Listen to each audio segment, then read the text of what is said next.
सुनो सुनो, आज मैं तुम सबसे ये कहने आया हूँ, बहुत सालों बाद जमींदार के घर में लड़की पैदा होने की खुशी में सभी गांव के लोगों को वहाँ पर खाना खाने का इंतजाम किया गया है। सभी लोग आकर दावत खाकर मालिक जो तोहफा देंगे उसे लेना है। चलो। अरे काका, बहुत सालों के बाद जमींदार के घर में लड़की पैदा हुई है। बहुत सालों के बाद क्या, 3 पीढ़ियों के बाद घर में लड़की पैदा हुई है। माँ पिताजी आप दोनों तो नहीं रहे, लेकिन आपकी कमी हम तीनों को हमेशा खलती रहती है। मुझे आशीर्वाद दीजिए कि मैं अपनी बहन की अच्छी से परवरिश कर सकूं।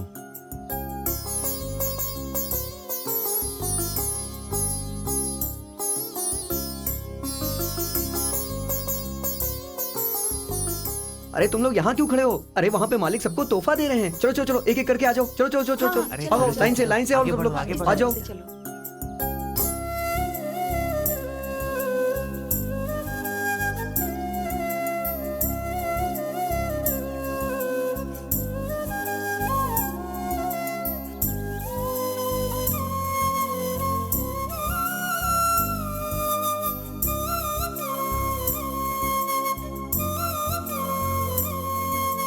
सुब्बाराव, कोई और बचा है? कोई नहीं है मालिक। तो फिर जल्दी से जाओ और चंटी को बुला कर लेकर आओ। क्यों साहब? आज इतना शुभ अवसर है, आज हवेली में कोई संगीत का कार्यक्रम जरूर होना ही चाहिए। पहले चंटी के पिताजी गाते थे, अब चंटी गाएगा। जल्दी बुला कर लेकर आओ। वो क्या है ना मालिक, मैं उधर से ही आ रहा हूँ। उसकी माँ उसे स्कूल छोड़ने जा रही थी। किस लिए पढ़ाई करेगा? आखिर चंटी को बड़ा होकर गाय भैंसी तो चराना है ना। सुनिए, वो बुद्धू नहीं है, बस उसमें दिमाग की थोड़ी कमी है। वो 7वें महीने में ही पैदा हुआ, बस इसी वजह से उसमें ये कमी रह गई है। पर वो दिल का बहुत अच्छा है, उसे स्कूल में भर्ती कर लीजिए।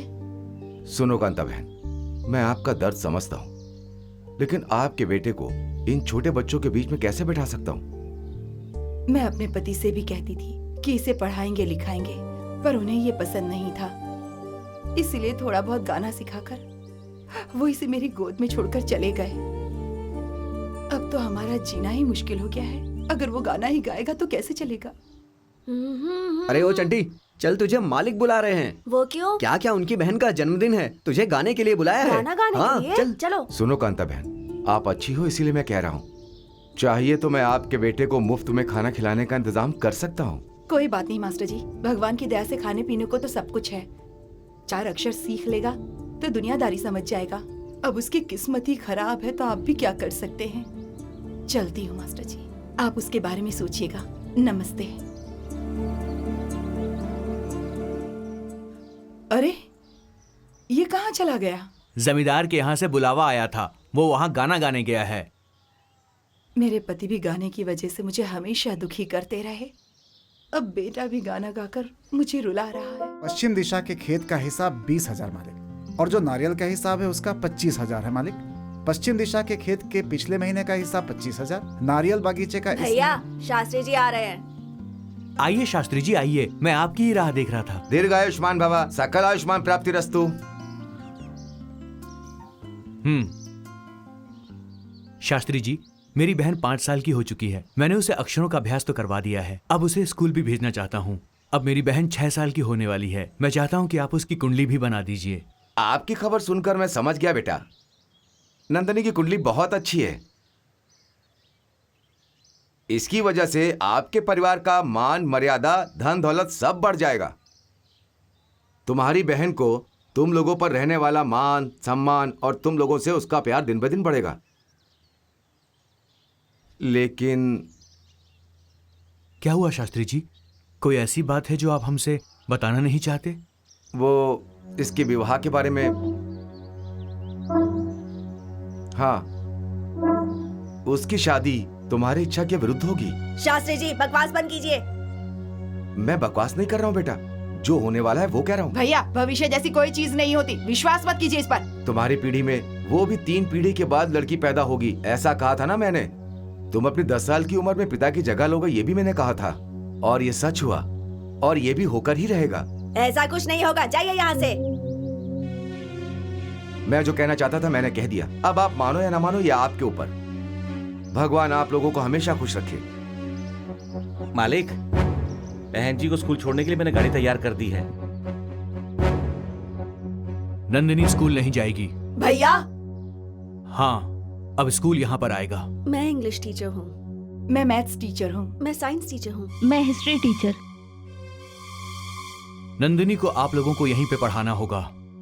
जितना पैसा बोलेंगे आप, मैं उतना पैसा दूंगा। ठीक है मालिक।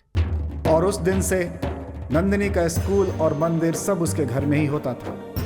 खेलने के लिए उसके उम्र के बच्चों को वहीं पर बुला कर लाते थे। महल के सामने चेक पोस्ट भी बनाया गया। बाहर का कोई भी मर्द इस हद को पार करके अंदर नहीं जा सकता। नंदिनी को साल में 2-3 बार बाहर लेकर जाते थे। बाहर निकलने से पहले उनके आगे लाल छतरी पकड़कर एक नौकर चलता था। उसे देखकर गांव के सभी मर्द लोग इधर उधर छुप जाया करते थे। महल की औरतें जब तक गांव में घुसती थीं, उनको कोई भी मर्द दिखाई नहीं देता।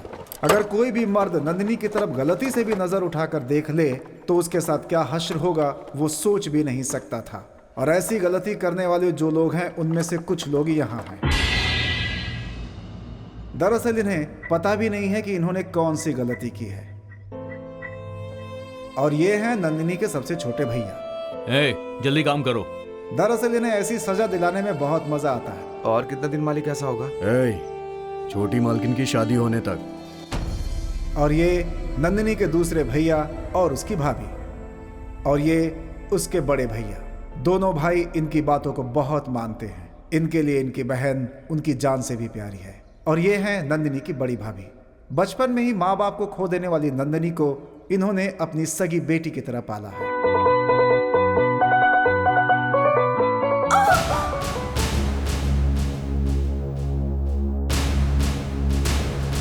हेलो, मैं राइडू बोल रहा हूँ। डॉक्टर साहब हैं क्या?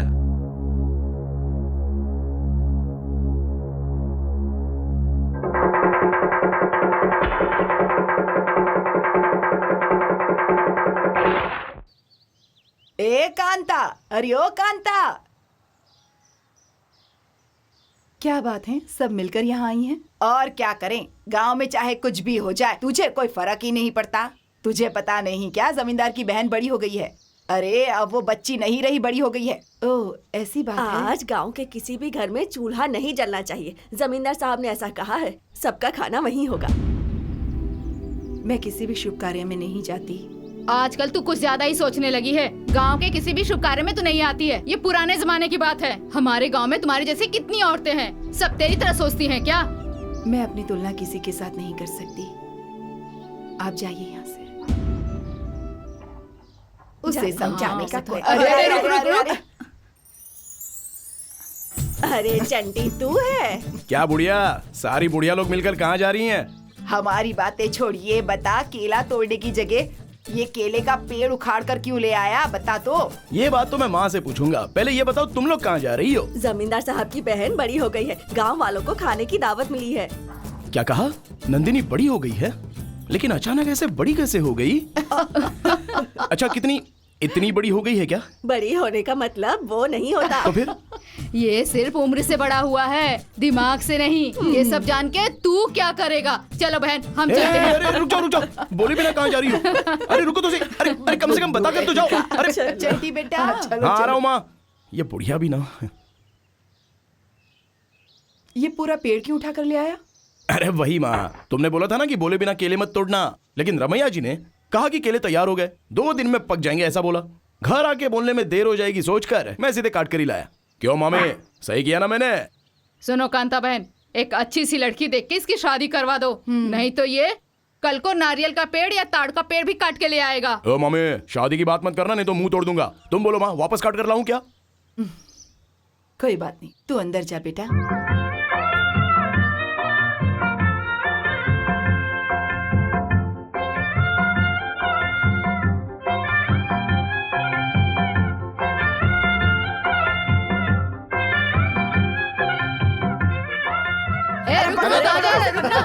किसे रोक रहे हो तुम लोग? हाँ? खाना बनाने वाले सुबैया को। सभी बुढ़िया मिलके रास्ते में जमा होकर क्या कर रही हैं? किसे बोला? तुझे। मुझे? हाँ, हम लोग क्या तुझे बुढ़िया दिख रही हैं? हाँ? बुढ़िया बुलाता है हम लोगों को। नहीं माँ जी, आप लोग बुढ़िया की तरह नहीं दिख रही हैं, जवान लड़कियों की तरह दिख रही हैं। 14 साल की यंग लेडी, मैं ही बुढ़ा हो गया हूँ। सही कहा चल, तूने। अब ठीक है, अब तू सही रास्ता पकड़। मुझे थोड़ा रास्ता देंगे? अच्छा, जा रे जा, जा सीधे निकल, जा। अरे बाप रे, जा, चल जा। अच्छा मामी, एक बात बताओ, ये बड़ी होने का क्या मतलब है? चुप कर। अरे उन लोगों से पूछा तो वो जवाब नहीं देते, कम से कम तुम तो जवाब दे दो। अब तुझे मैं क्या बताऊं? क्यों नहीं बता सकती? बता दो ना। बताऊंगी तो समझेगा। कैसे समझ में नहीं आएगा? पहले बोलो तो। ठीक है। बड़े होने का मतलब जैसे कली से फूल खिल गया हो। ये बात मैं नहीं समझ सकता क्या? मालकिन सभी गांव वालों को बुलाकर त्योहार मना रही हैं, लेकिन गाना गवाने के लिए अब तक कोई खबर नहीं आई। चुप कर। तू गाना नहीं गाएगा तो वहाँ खुशियाँ नहीं मनाएंगे। मामे, एक मुक्का मारूंगा ना तो मुंह से खून निकलेगा। मेरे बारे में कुछ भी बोलो, बर्दाश्त कर लूंगा, लेकिन मेरे गाने के बारे में क्या है? मालिक ने तुमको गाना गाने के लिए बुलाया है। सच में बुलाया क्या? हाँ। देखा मेरे गाने की कितनी डिमांड है। चल चल चल निकलते हैं, चल चल।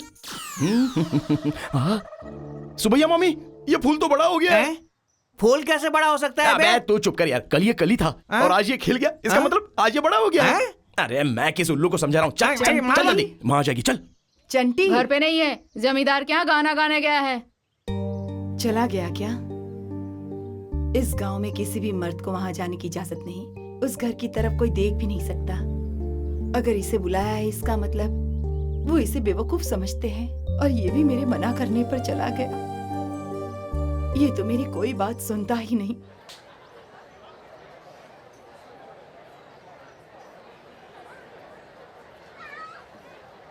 मेरी शादी है, मेरी शादी है, मेरी शादी है। रुक। वहाँ क्या हो रहा है? मालिक मेरी शादी कब होगी बताओ? उसे खाना देकर भेज दो। ठीक है मालिक। मेरी शादी होगी। वाह वाह वाह वाह वाह, क्या लोग थे, क्या लोग थे। वो औरतें नहीं थी, सिर्फ मूंछ की कमी थी। मर्द लोग भी फेल हो जाए। एक चिकन बोलती है, दूसरी मटन बोलती है, और एक कटहल की भाजी बोलती है। अरे बाप रे, आज सारा दिन काम करके हालत खराब हो गई है मेरी तो। गलती उनकी नहीं, खाना इतना बढ़िया था, सब हाथ का कमाल है। जरा कोयता लेके आना तो मैं अपना हाथ ही काट लूंगा। चुप कर तू। ऐसे बोल रहा जैसे सारा खाना इसी ने बनाया हो। हाँ, मछली का सालन तो छोटू ने बनाया है, और मटन वगैरह तो मलैया ने बनाया था, और मुर्गी दिनेश ने बनाई थी, और बिरयानी तो सुरेश ने बनाई थी। अबे चुप कर, ज्यादा बोलो तो यहीं पीस दूंगा तुझे। अभी तक जितने लोगों का नाम लिया, पता है कौन है वो? एक समय वो सब मेरे शिष्य थे, जैसे तुम लोगों में एक समय वो लोग भी ऐसे ही थे। तुम लोग हर रोज मेरी पोजीशन भूल रहे हो बे। मैं कौन हूँ? हेड कुक, और तुम लोग एक मामूली असिस्टेंट कुक। चाहे कुछ भी बोल, है तो तीनों बावर्ची ही। अबे बावर्ची नहीं, कुक। सुबैया माँ जी, कल के लिए मच्छी, झींगा, केकड़ा, मुर्गा सब मंगा ले। मछली सालन, झींगा फ्राई, केकड़े का करी बना ले, उसके साथ 2 हरी सब्जियां भी बना ले, और हाँ, अंडे का करी भी बना लेना। बात समझ में नहीं आई। ये सब खाने के लिए है या फिर बगल के मिलिट्री होटल में भेजने के लिए है? इसमें कोई डाउट नहीं है, ये सब खाने के लिए ही होगा। जब पहली बार इस घर में बहू बन करके आई थी तो बिल्कुल सीख की तरह पतली थी, हवा लगते ही घूम जाती थी वो। लेकिन अब देखो, बिल्कुल कद्दू की तरह मोटी हो गई है। ये सब मेरे खाने का ही चमत्कार है। सही है। गंगा, आज तुम बड़ी हुई हो या नंदनी? बताओ ना, जल्दी से बताओ ना। क्या खूबसूरती है, क्या खूबसूरती है। ऐसा लगता है जैसे खेत में लटका हुआ चमचमाता टमाटर। नहीं, प्याज का छिलका निकालने के बाद जैसी खुशबू आती है वैसी खुशबू आ रही है। इसे देख के लगता है कि ये महल में धोबन है। बिल्कुल नहीं, ये एकदम सिल्क की साड़ी की तरह है। ये तेरे गाल नहीं है, सफेद संगमरमर से बने ताजमहल की जैसा तेरा ये बदन है। अबे तुम लोग कुक नहीं, 1 नंबर के ठरकी कमीने हो, बेवकूफ कहीं के। गंगा के बारे में जो फीलिंग सोचा था वो तुम लोग अपनी फीलिंग समझ के बोल रहे हो। मतलब ये सब तुम्हारी फीलिंग्स हैं? बर्तन भी नहीं धो सकते ये सब। बेवकूफ और बुढ़े की तरह दिखते दोनों। भला ऐसी फीलिंग इन दोनों में कहां से आएगी? अच्छा हुआ मैं सही टाइम पे आ गया, वरना ये सारी फीलिंग्स उनकी फीलिंग है ऐसा मानकर तुम फील हो जाती, और तुम्हारे चक्कर में मैं फील हो जाता है। मैं जानती हूँ कि ये सारी फीलिंग्स उनकी नहीं है। हाउ, कैसे? परसों जो फिल्म रिलीज हुई उसके डायलॉग्स हैं ये। ये सारे डायलॉग सुने हुए हैं। पर तुम्हारे मुंह से सुनकर ऐसा लग रहा है जैसे गरम तवे पर ठंडा ठंडा पानी डाल दिया हो। उससे क्या होता है? उबल रहा है। अरे बाप रे बाप रे बाप रे, ये बर्दाश्त नहीं कर पाऊंगा। अबे 6 बज रहा है, मुझे घर जाना है। ए जी, रोज शाम को घर चले जाते हो। तुम्हारी शादी हो गई क्या? No, I am original bachelor. तो फिर रोज 6 बजे भाग क्यों जाते हो? वो क्या है कि ये एक बहुत बड़ी कहानी है। मेरे पापा मिलिट्री में खाना बनाने का काम करते थे। हर एक पिता अपनी जायदाद आगे जीने के लिए देता है ताकि वो अच्छे से जी सके, लेकिन मेरे पिता ने मुझे टाइम दिया, पंक्चुअलिटी दी। अटेंशन बेटा, 6 बजे के बाद कोई 1 करोड़ भी दे तो भी घर जाकर सो जाना। Punctuality is punctuality. ऐसी कसम देकर वो बेचारे मर गए। मेरे पिता की आत्मा को शांति मिले इसलिए मैं आज भी अपने पिता का वादा पूरा करता हूँ। ठीक 6 बजे अपने घर चला जाता हूँ, इसलिए मुझे जाना होगा।